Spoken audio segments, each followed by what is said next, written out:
মুখ্যমন্ত্রীর পদে বসেই শুভেন্দু অধিকারী কথা দিয়ে কথা রাখলেন। এইমাত্র রাজ্যের মা বোনেদের জন্য দারুণ সুখবর। এবার লক্ষ্মীর ভাণ্ডার প্রকল্পের পরিবর্তে চালু হচ্ছে মে মাস থেকেই অন্নপূর্ণা ভাণ্ডার। এবার থেকে প্রতি মাসে মা বোনেদের ব্যাংক অ্যাকাউন্টে ঢুকবে ৩,০০০ টাকা। মুখ্যমন্ত্রীর শপথ গ্রহণের পরেই শুভেন্দুর বড় ঘোষণা, মে মাস থেকে অন্নপূর্ণা ভাণ্ডার প্রকল্পের আবেদন শুরু।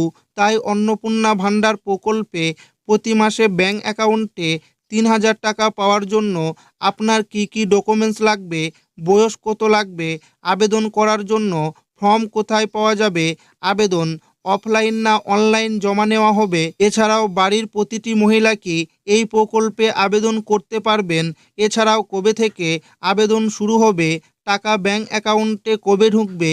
আপনারা প্রত্যেকেই জানেন ৯ মে মাননীয় মুখ্যমন্ত্রী শুভেন্দু অধিকারী তিনি শপথ গ্রহণ করেছেন এবং শপথ গ্রহণ নেওয়ার পরেই তিনি অন্নপূর্ণা ভাণ্ডার প্রকল্পের সম্পর্কে বিরাট বড় ঘোষণা করে জানিয়েছেন। তো কী ঘোষণা করেছেন, এছাড়াও আবেদন কবে থেকে শুরু হচ্ছে, কারা কারা এই অন্নপূর্ণা ভাণ্ডার প্রকল্পে আবেদন করতে পারবেন, সমস্ত কিছু জানাবো আজকের এই ভিডিওটিতে এবং আপনাদেরকে প্রমাণ সমেত দেখাবো। তাই ভিডিওটি প্রথম থেকে শেষ পর্যন্ত দেখবেন এবং আপনি কোন জেলা থেকে দেখছেন অবশ্যই কমেন্টে লিখে জানাবেন। অমিত শাহ বাংলায় ক্ষমতায় আসার আগে প্রতিশ্রুতি দিয়েছিলেন যে বিজেপি ক্ষমতায় এলে লক্ষ্মীর ভাণ্ডারের বদলে অন্নপূর্ণা ভাণ্ডার চালু করা হবে এবং সেখানে প্রতি মাসে ৩,০০০ টাকা করে দেওয়া হবে। ১৫ বছরের শাসক দল তৃণমূল কংগ্রেসকে হারিয়ে চৌঠা মে ২০৭ আসনে জয়লাভ করে ক্ষমতায় এসেছে কেন্দ্রের বিজেপি সরকার।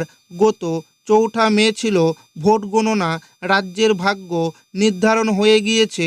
জনতার রায়ে প্রথমবার বাংলার সিংহাসনে বসবে ভারতীয় জনতা পার্টি বিজেপি। গতকাল শনিবার ৯ মে শপথ গ্রহণ করলেন মুখ্যমন্ত্রী Suvendu Adhikari. Model code of conduct শেষ হওয়ার পর রাজ্যে গঠন হবে নতুন সরকার।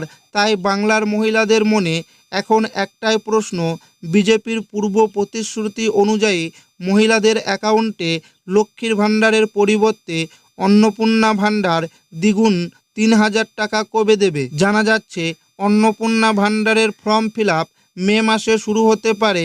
৯ মে রবীন্দ্র জয়ন্তীর দিন শপথ গ্রহণ করলেন শুভেন্দু অধিকারী। এরপর একে একে সরকারের পক্ষ থেকে এই সকল ভাতা চালু করবেন শুভেন্দু অধিকারী। ৮ মে মন্ত্রী সভা গঠনে ঘোষণা করেছেন প্রতিশ্রুতিগুলি খুব শীঘ্রই বাস্তবায়ন করা হবে। তাই এখন প্রশ্ন উঠছে, মে মাস থেকেই কি অন্নপূর্ণা ভাণ্ডারের আবেদন শুরু হবে এবং অন্নপূর্ণা ভাণ্ডারে ৩,০০০ টাকা ১লা জুন থেকে দেওয়া হবে। আবেদন করার জন্য আপনার কাছে নিচের নথিপত্রগুলো থাকা বাধ্যতামূলক। ১ নাম্বার আধার কার্ড, মোবাইল নাম্বার লিঙ্ক থাকা জরুরি। ২ number voter card. ৩ number ration card. ৪ number bank পাসবুকের জেরক্স, কেওয়াইসি থাকা বাধ্যতামূলক। ৫ নাম্বার পাসপোর্ট সাইজ ছবি। ৬ নাম্বার কাস্ট সার্টিফিকেট যদি থাকে। ৭ নাম্বার বৈধ মোবাইল নাম্বার। বয়স কত লাগবে, অন্নপূর্ণা ভাণ্ডারের সুবিধা পেতে গেলে আবেদনকারী মহিলার বয়স হতে হবে সম্ভবত ২৫ থেকে ৬০ বছরের মধ্যে। মনে রাখবেন, লক্ষ্মীর ভাণ্ডারের মতোই ২৫ বছর থেকে ৬০ বয়স হতে হবে। ফর্ম কোথায় পাওয়া যাবে, আপাতত ফর্ম প্রকাশ করা হয়নি। আবেদন অনলাইনে না অফলাইনে হবে। এবার আবেদন প্রক্রিয়া আরও স্বচ্ছ করতে অনলাইন এবং অফলাইন দুই মাধ্যমেই রাখা হতে পারে।